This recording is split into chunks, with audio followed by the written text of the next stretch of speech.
Mr. Speaker, last month, Congresswoman DeLauro and I, along with Senators Van Hollen and Durbin, led over 80 congressional Democrats to urge the Biden administration to impose financial sanctions on certain members of the Netanyahu government, specifically Israeli Finance Minister Bezalel Smotrich and National Security Minister Itamar Ben Gvir for their role in the rise of settler violence, settlement expansion, and the general destabilization of the West Bank.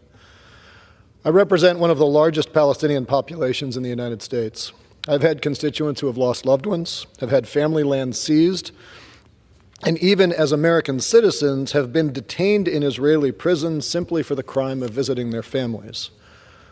I am also a staunch supporter of Israel and categorically support their right to defend themselves and recover hostages taken during the horrific acts of October 7th. And let us be very clear. There is no conflict between supporting the nation of Israel and the dignity of the Palestinian people, so long as you are committed to a permanent and durable regional peace in this lifetime. And that peace will never be realized until people on both sides of the Green Line have equal property rights, security, and opportunity. Now, that's not possible as long as Israeli hostages are being detained or as rockets continue to fly into Israel from Hezbollah, Hamas, and Iran. But it's also not possible as long as Palestinians in the West Bank are having their property confiscated, livestock killed, and their communities bulldozed. Violent settlers in the West Bank have carried out almost 1,300 known attacks against Palestinians since October 7th.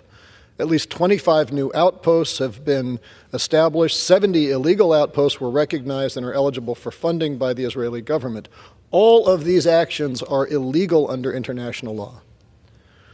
Earlier this year, President Biden issued Executive Order 14115 that authorized the imposition of sanctions on anyone determined to be, quote, responsible for, complicit in, or to have directly or indirectly engaged or attempted to engage in actions that threaten the peace, security, or stability of the West Bank. To date, President Biden has used this order to sanction Palestinian militant groups, organizations involved in violent extremist activity, instigators from the settler movement, and the outposts from which violent attacks are launched.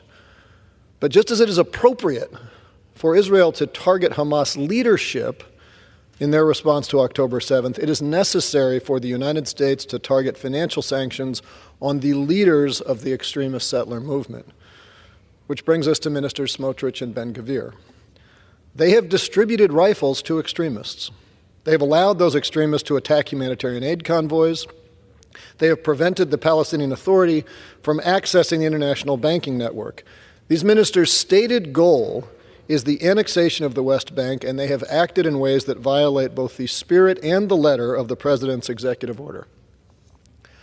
Frederick Douglass famously said that the best friend of a nation is he who most faithfully rebukes her for her sins, and he, her worst enemy, who seeks to excuse, palliate, or defend those sins under the specious garb of patriotism. It is out of love for the Palestinian people and a deep, abiding friendship with Israel that we must now rebuke Ministers Smotrich and Ben Gvir for their sins. I urge President Biden to heed the calls of over 80 members of Congress and use his executive order to issue these sanctions and to help put a stop to settler violence in the West Bank.